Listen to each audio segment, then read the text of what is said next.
My name is Elliott Tate, and I fix broken computers for a living. Not the most glamorous profession, but it pays the bills and keeps me grounded in reality.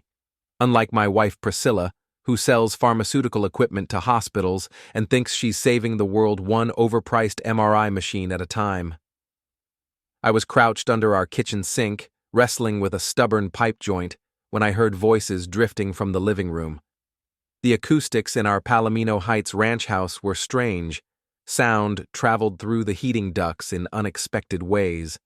What I heard made me freeze with my wrench halfway turned. "Mom, just tell Dad the truth already," came my daughter Kayla's voice, sharp with impatience. She was home from college for the weekend, supposedly to do laundry and raid our refrigerator. "It's not that simple, sweetie," Priscilla replied, her tone careful and measured. "Elliott wouldn't understand. He's limited in his thinking. Limited in my thinking. That stung more than it should have."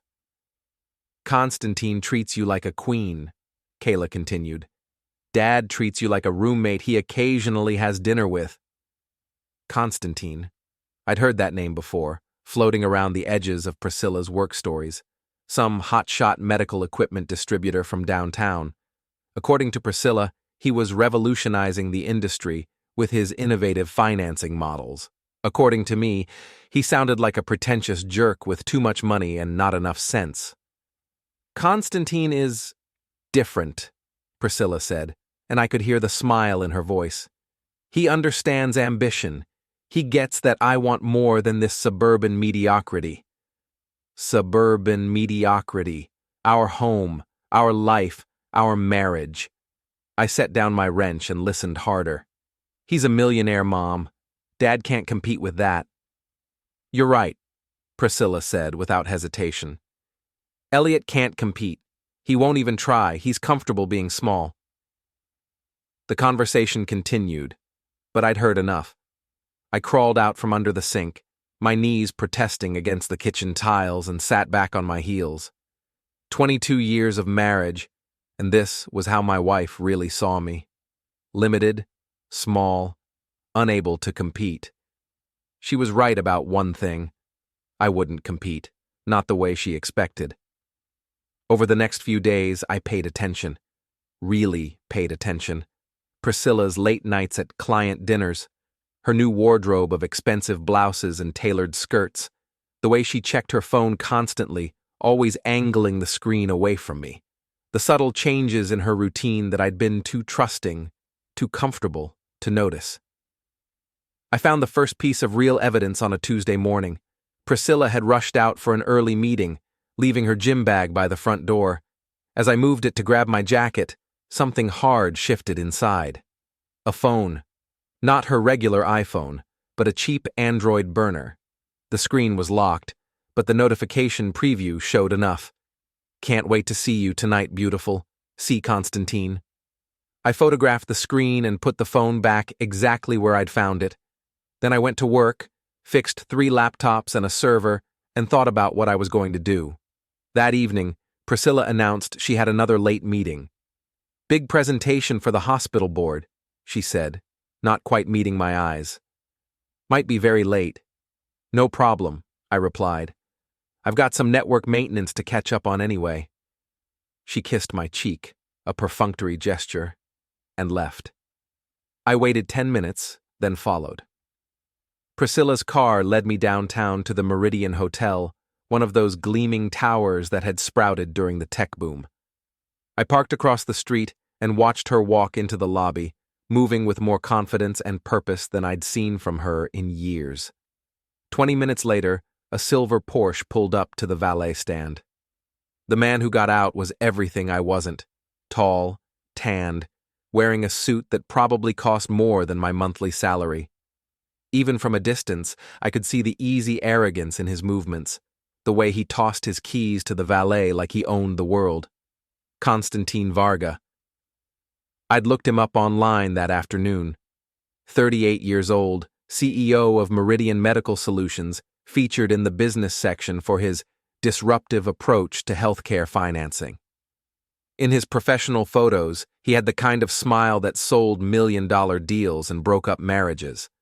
I watched him disappear into the hotel lobby, then sat in my car for another hour, thinking.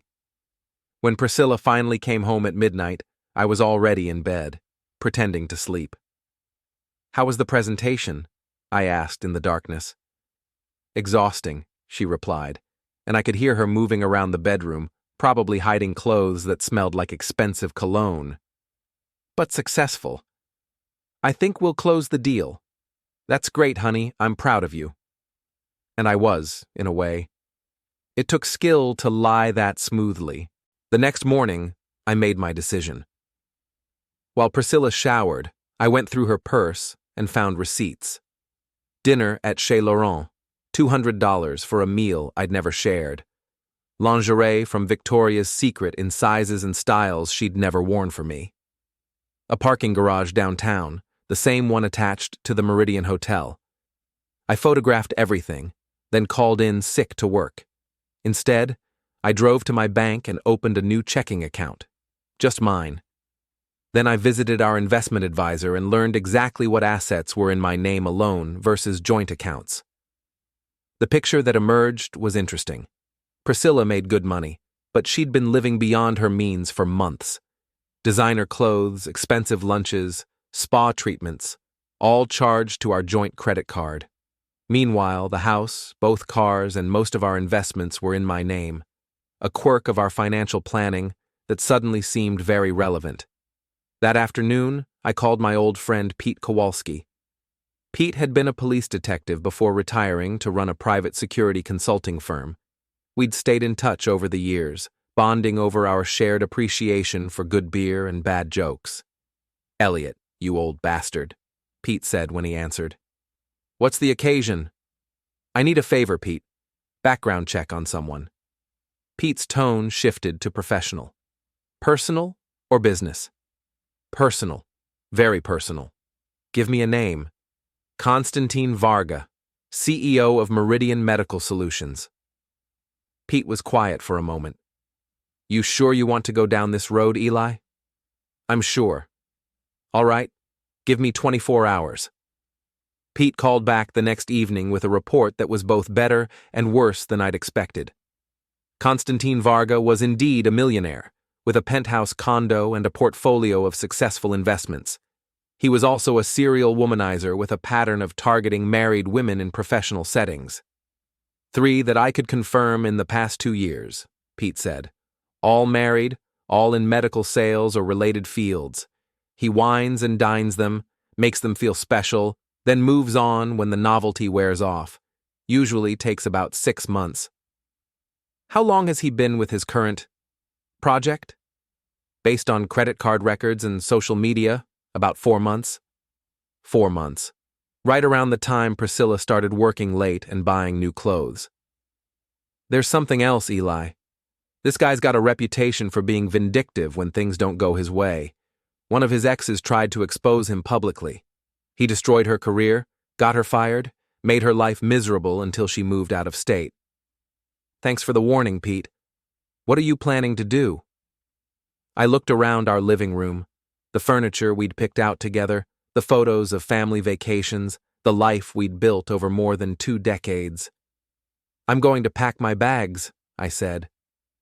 Saturday morning arrived gray and drizzling, matching my mood perfectly. Priscilla was at her yoga class, or at least that's where she claimed to be. These days, I took everything she said with a generous helping of skepticism. I started in the bedroom, methodically folding clothes into suitcases. Not everything. I wasn't running away like a teenager, just enough for a few weeks while I figured out my next move. I'd already arranged to stay at Pete's place, a bachelor pad that smelled like coffee and gun oil. Kayla wandered in as I was packing my computer equipment. She stood in the doorway, arms crossed, looking like a younger version of her mother. Going somewhere, Dad? Taking a little trip, I said, wrapping cables around my laptop charger. Thought I'd give your mother some space. Space for what?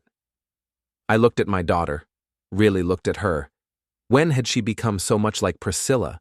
The same calculating expression, the same way of tilting her head when she was trying to figure out an angle. You tell me, Kayla. You seem to know more about your mother's social life than I do.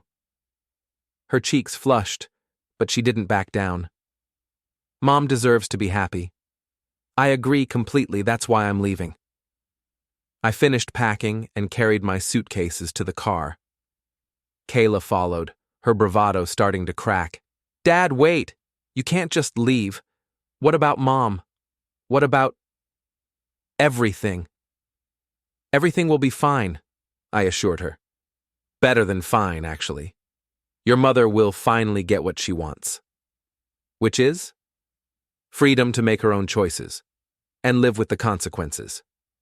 I drove to the bank first. Our joint checking account contained about $15,000, money from both our paychecks that we'd been saving for a vacation to Europe. Priscilla had been excited about visiting Paris, walking along the Seine with someone who appreciated fine things. She could still go to Paris, just not with our money. I withdrew my half and transferred the rest to a new account in my name only. Then I called our credit card companies and removed myself as an authorized user from the cards that were primarily in Priscilla's name. The cards in my name, I canceled entirely.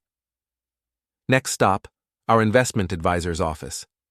Margaret Chen had been managing our portfolio for 5 years, and she knew our financial situation better than we did. Elliott, this is unusual, she said, reviewing the paperwork I'd brought. Are you sure you want to liquidate the joint accounts? Completely sure. Transfer my half to the new individual account and cut a check for Priscilla's half. What should I tell her when she calls? Tell her I'm giving her exactly what she's entitled to. Nothing more, nothing less. Margaret looked uncomfortable, but she processed the transactions. By the time I left her office, Priscilla's access to our shared financial life had been surgically removed. The final stop was the most satisfying. Our cars were both titled in my name, another quirk of our financial planning that suddenly seemed prescient. Priscilla drove a 2-year-old BMW sedan, a lease that was costing us $600 a month. I drove a paid-off Honda Civic that ran perfectly and got great gas mileage. I called the BMW dealership and terminated the lease, effective immediately. They could pick up the car Monday morning.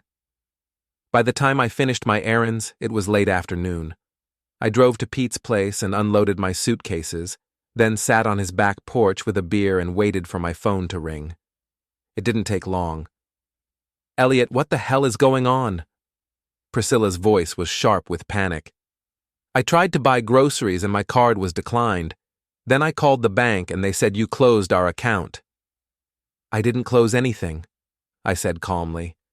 I just separated our finances. You have your money, I have mine.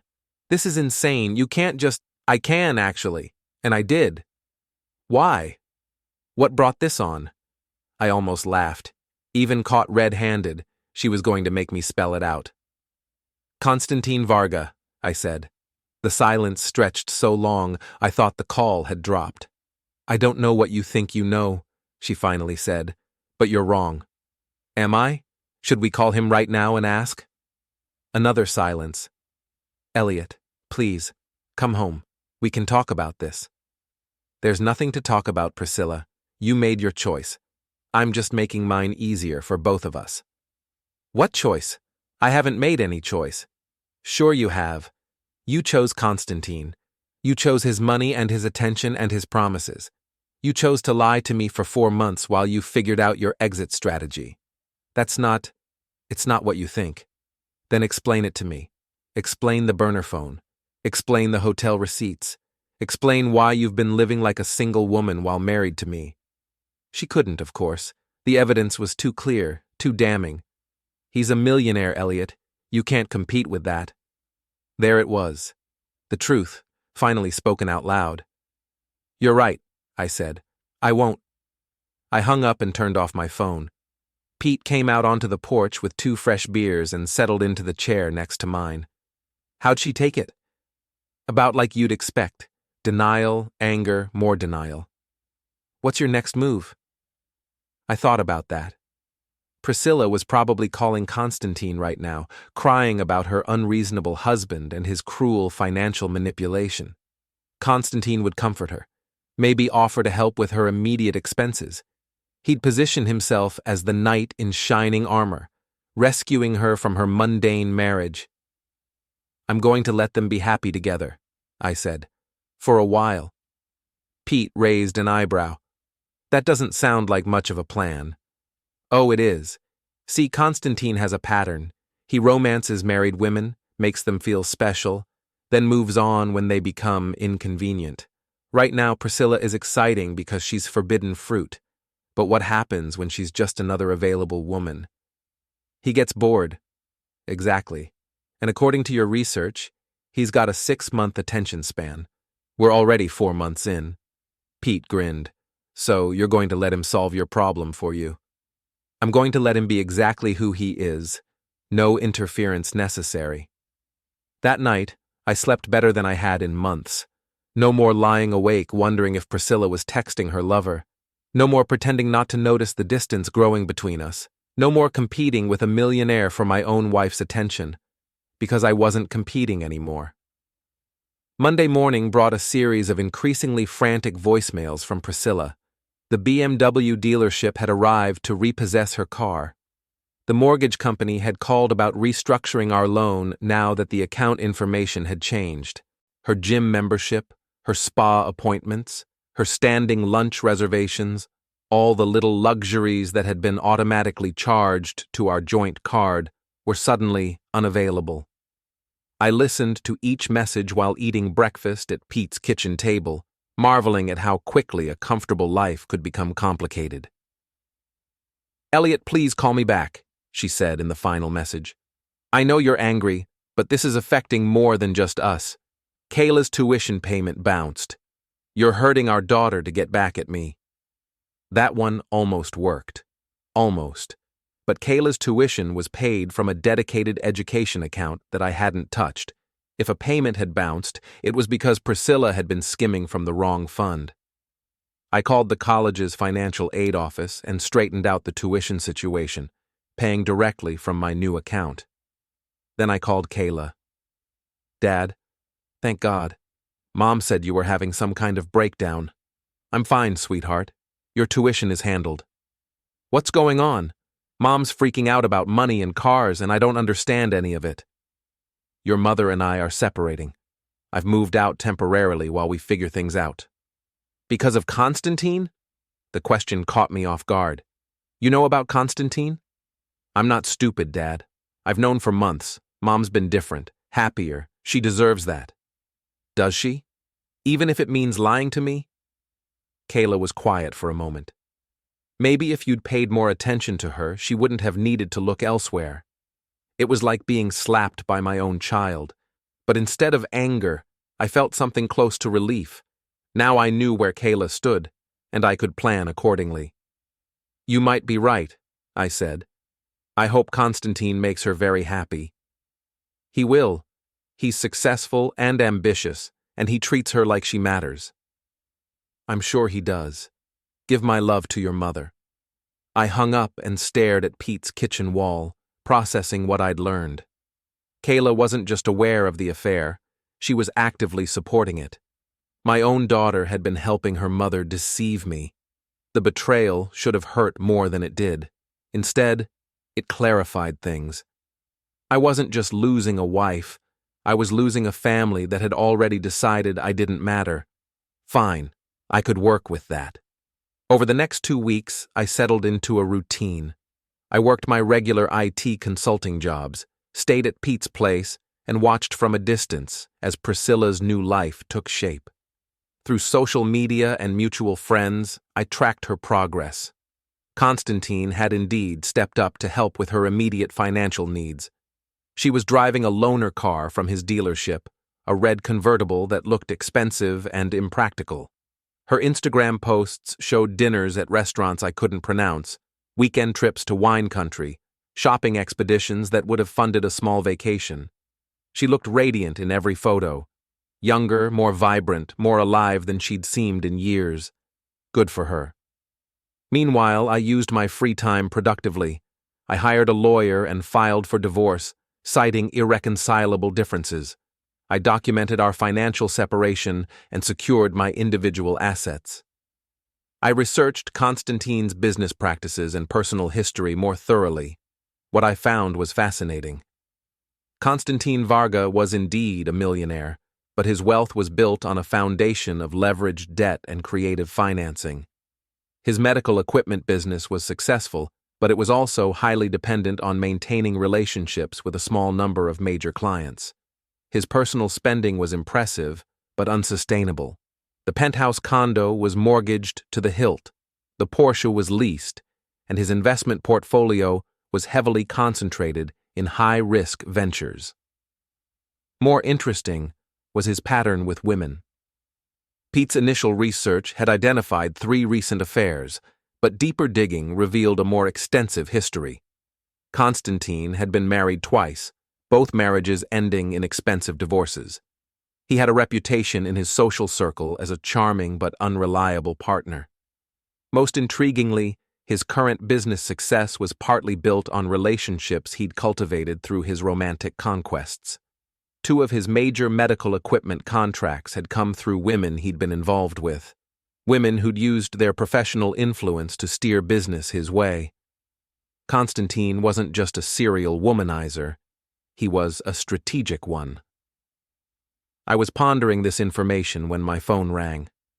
The caller ID showed Priscilla's number, but the voice was different. "Mr. Tate, this is Monica Walsh, Priscilla's friend. We need to talk." Monica. I remembered her from various social functions over the years. Blonde, sharp-featured, with the kind of aggressive friendliness that always made me uncomfortable. "What can I do for you, Monica?" "It's about Priscilla and Constantine. There are things you need to know." "Such as?" "Not over the phone. Can you meet me for coffee, today?" I agreed to meet her at a cafe downtown, curious about what Priscilla's friend might want to tell me. Monica was already waiting when I arrived, stirring a latte and looking nervous. "Thank you for coming," she said as I sat down. "I wasn't sure you'd want to see me." "Why wouldn't I?" "Because I've been helping Priscilla, with Constantine. I introduced them, actually." That was interesting. "Go on." "I work in medical sales, too. Different company, but same industry. Constantine and I have a history. We dated briefly last year." "And you introduced him to my wife because—" Monica's cheeks flushed. "Because I thought she deserved better than what she had. No offense." "None taken. Continue." "But I've been watching how this is playing out, and I think I made a mistake. Constantine isn't who Priscilla thinks he is." "Who is he?" Monica pulled out her phone and showed me a series of photos. Constantine at various social events, always with a different woman. Some I recognized from Pete's research, others were new. "He's running a rotation," Monica said. 3 or 4 women at any given time, all thinking they're special. Priscilla doesn't know about the others. "Why are you telling me this?" "Because she's my friend, and she's about to get her heart broken. Constantine's already cooling off. I can see the signs." I studied Monica's face, trying to read her motives. "What do you want me to do about it?" "Talk to her. Warn her. She won't listen to me. She thinks I'm jealous." "Are you?" Monica's laugh was bitter. "Maybe a little, but mostly I'm guilty. I created this mess by introducing them." I thanked Monica for the information and left the cafe with a lot to think about. Priscilla's friend had confirmed what I'd already suspected. Constantine's interest was waning. The question was whether I should warn my wife or let events play out naturally. That evening, I made my decision. I called Priscilla.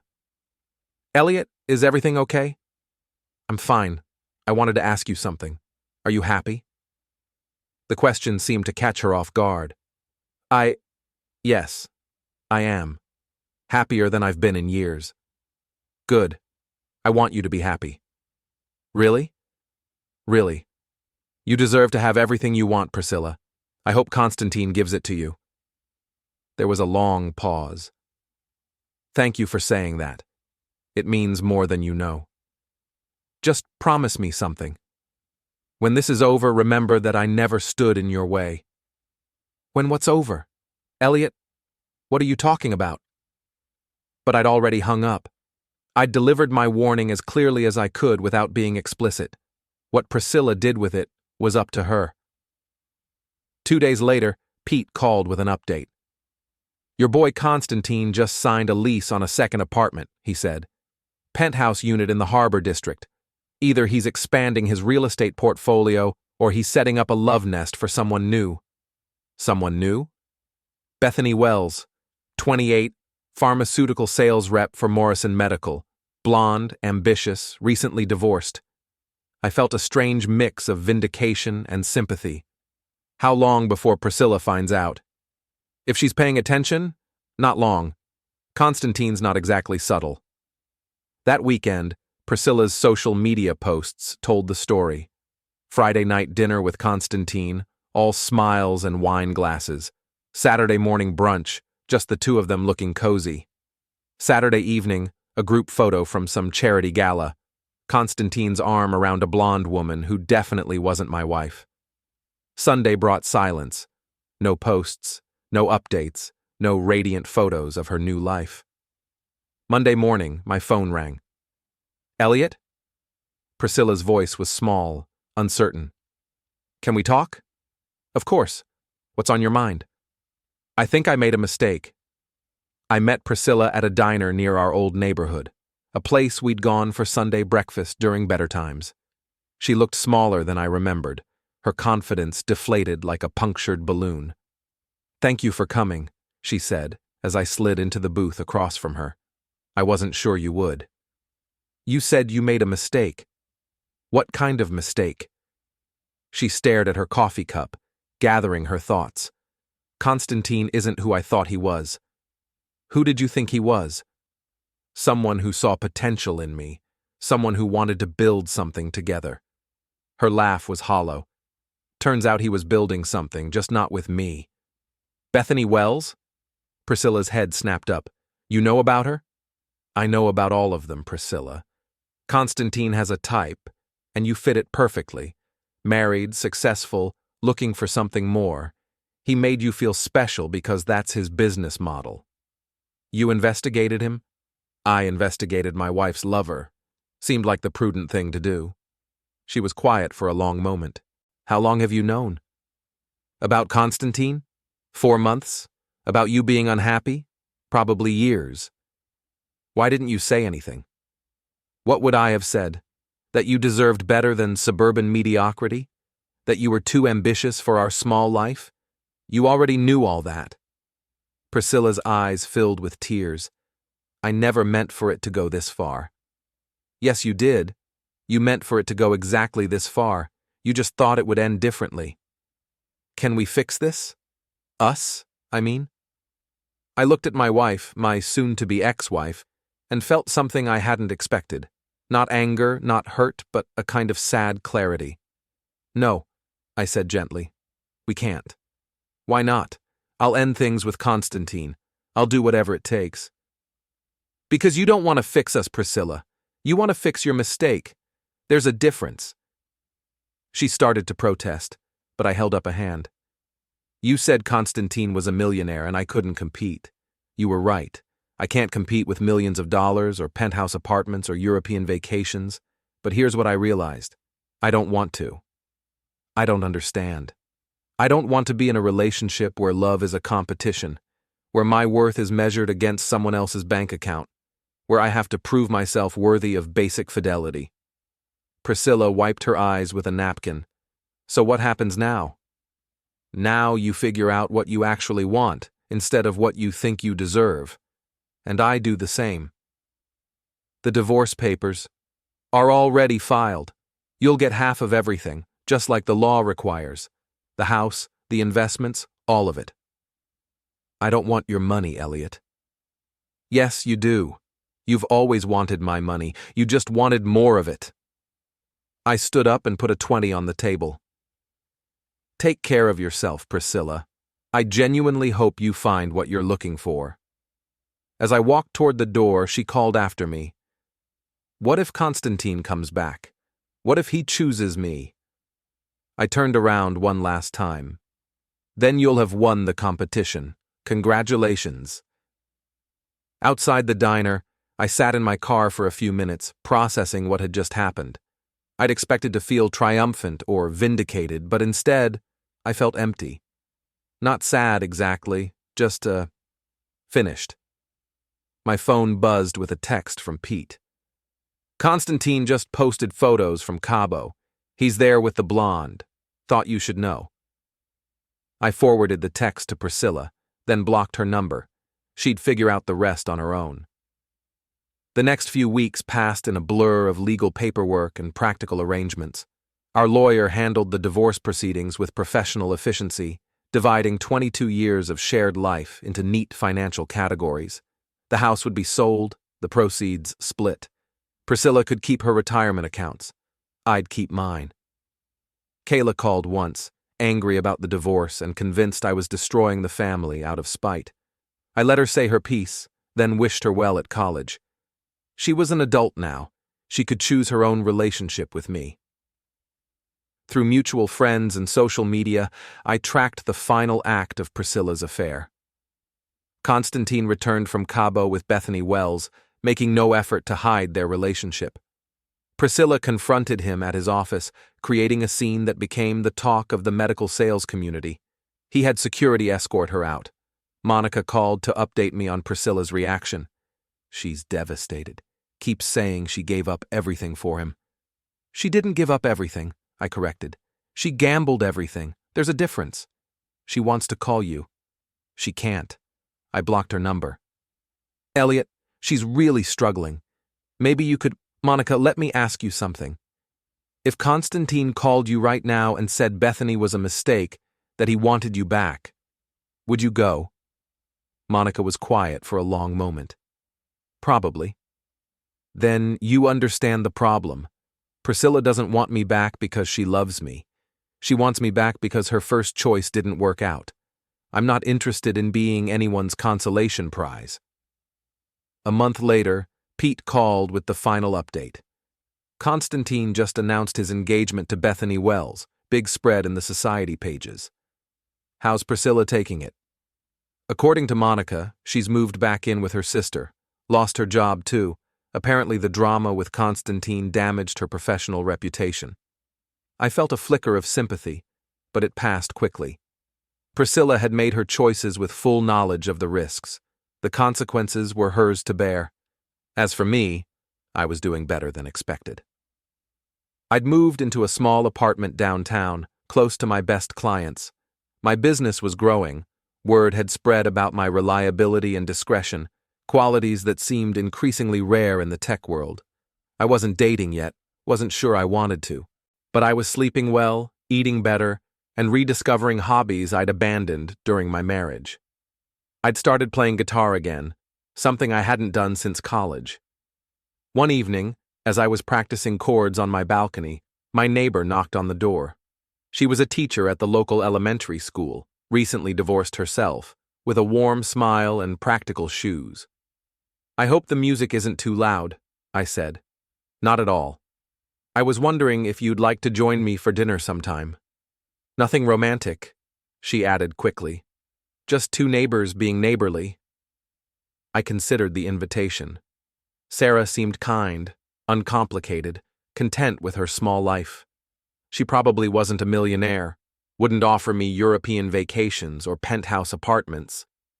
She was exactly the kind of woman Priscilla would have called limited. I'd like that, I said. But I should warn you, I'm not very exciting. I fix computers and play guitar badly and think suburban mediocrity gets a bad rap. Sarah laughed. Sounds perfect to me. As I closed the door and returned to my guitar, I realized something had changed. For the first time in years, I wasn't competing with anyone. I wasn't trying to be more successful, more ambitious, more worthy of love. I was just being myself. And for the first time in a long time, that felt like enough. The next morning brought a final piece of news. Monica called to tell me that Priscilla had found out about Constantine's other women.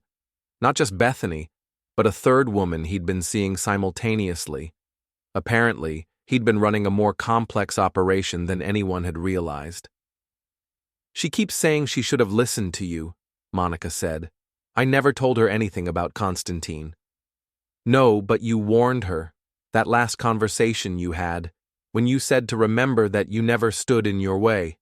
She finally understands what you meant." "I thought about that." "What's she going to do now?"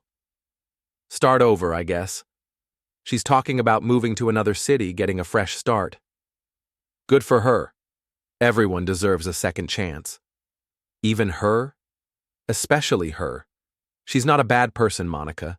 She just wanted more than what we had. There's nothing wrong with that." "You're more forgiving than I would be." "I'm not forgiving anything. I'm just not carrying it around anymore."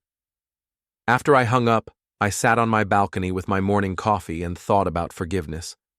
Priscilla had betrayed our marriage, but she'd also freed me from a relationship that was slowly suffocating both of us. Constantine had destroyed my family, but he'd also shown me what I didn't want to become. In a strange way, I was grateful to them both. My phone buzzed with a text from Sarah. "Dinner tonight? I'm making pasta, and I promise not to judge your guitar playing." I smiled and typed back, "It's a date. Fair warning, I'm bringing my guitar." Looking forward to it. I finished my coffee and got ready for work. I had 3 client meetings scheduled, all with small businesses that needed reliable IT support.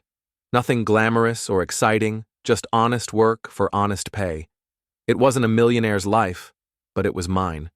And for the first time in years, that felt like victory enough.